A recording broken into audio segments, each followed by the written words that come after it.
At Charleston Bilingual Academy, our mission statement is in partnership with parents, CBA exists to inspire world changers. And we do that through Christ-centered, intercultural language immersion education. We want to be a city on a hill. We want to broadcast light, make darkness scatter, right? Because darkness is only where light is absent. And we want to work on what is that CBA way of relating, both vertically and horizontally, to where we define and protect that, because we really want to be and be inspiring world changers through broadcasting light.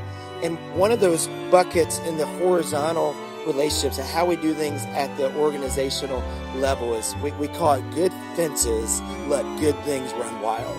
That's a paraphrase of a G.K. Chesterton quote, but the idea of we want to be planned and intentional in what we do. It makes things ordered, and then in that, man, run wild. Like, enjoy life. Horses that are protected in a fence are not going to go through a broken fence and then run out to the woods where a wolf attacks them, right?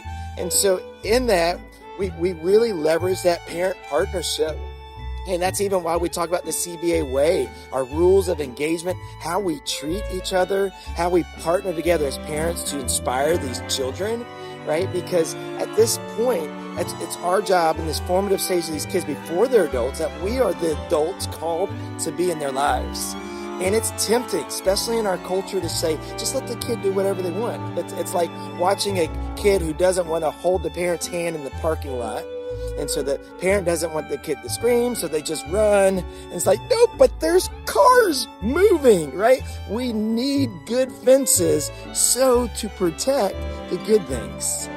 And so in that, we really leverage the CBA partnership, whether it's from partnering and how we do behavior management and set up the classroom and want to form these kids, not make them conform, but form them out of their heart. Their mouth speaks, they act, and they would do things to love God and love others. And we would work with parents on that. This is how it's going in school. How do you come alongside us at home, and vice versa, all the way to the academic part, right? And homework. My kids would love to never do homework, but I want to partner with the school, so I make sure they run hard, play hard, but then also come alongside them. This is your time to do homework, reinforce it so the teacher can scaffold the next step the next day because they go in prepared. But in any of these areas, just to say, how do we do the hard work of partnering, maintaining the same fences so there's consistency at home and at school. And then once kids know that, they stop pushing against the fence and they can start running wild, right? There's just so much wisdom. We see it throughout the Proverbs of a child who obeys their parents, there's life.